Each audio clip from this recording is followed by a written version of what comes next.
သမုဒ္ဒရာဝန္တထွာအစာဖြစ်၍မပြေပါသမုဒ္ဒရာဝန္တထွာအစာဖြစ်၍မပြေပါသမုဒ္ဒရာဝန္တထွာအစာဖြစ်၍မပြေပါဝမ်းထဲမှာအစာအိမ်လေးကတထွားလောက်ပဲရှိတယ်အဲ့ဒီတထွားလောက်ရှိတဲ့အစာအိမ်လေးကိုဖြည့်နေတာပြည့်တယ်လို့မရှိဘူးတဲ့ရှိသလားဘုရင်တဲ့မရှိပါဘူးဘယ်လိုပင်ဖြည့်တော်လဲပဲဒီသမုဒ္ဒရာလိုကျယ်ပြင်းတဲ့ဒီဝမ်းပိုက်ကြီးဟာစားဖို့လို့အများအားရှာဖွေကြွေးနေရတယ်အဲ့ဒီလိုရှာဖွေကြွေးနေရင်နဲ့ဘာဖြစ်လာပြီတော့ဆိုရင်ခန္ဓာကိုယ်ကြီးကတဖြည်းဖြည်းနဲ့အိုလာပြီခန္ဓာကိုယ်ဘာဖြစ်လဲကဲဆိုလိုက်ပါတနေ့လာလဲအိုစားပဲရှာမြဲရှာနေတာတနေ့လာလဲအိုစားပဲရှာမြဲရှာနေတာတနေ့လာလဲနာစားပဲရှာမြဲရှာနေတာတနေ့လာလဲသေစားပဲရှာမြဲရှာနေတာဘုန်းကြီးတို့ဘယ်လောက်ရှာနေတာအိုနာ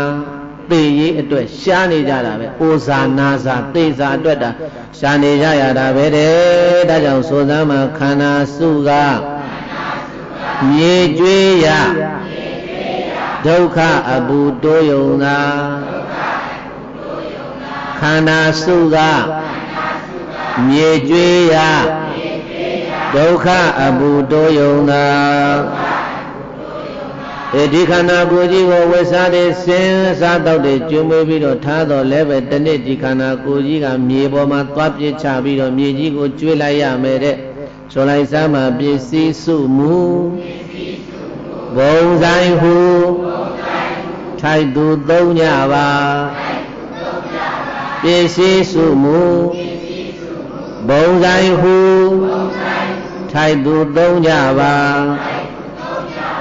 အနေမရဲ့သေမရဲ့အမြဲကြောက်ရပါအနေမရဲ့သေမရဲ့အမြဲကြောက်ရပါကုသိုလ်စုမှကိုယ်ပိုင်ရာမုတ်ချစိတ်အေးပါကုသိုလ်စုမှကိုယ်ပိုင်ရာမုတ်ချစိတ်အေးပါအနေလဲရဲ့အသေးရဲ့အမြဲကိုနောက်ပါအနေလဲရဲ့အသေးရဲ့အမြဲကိုနောက်ပါ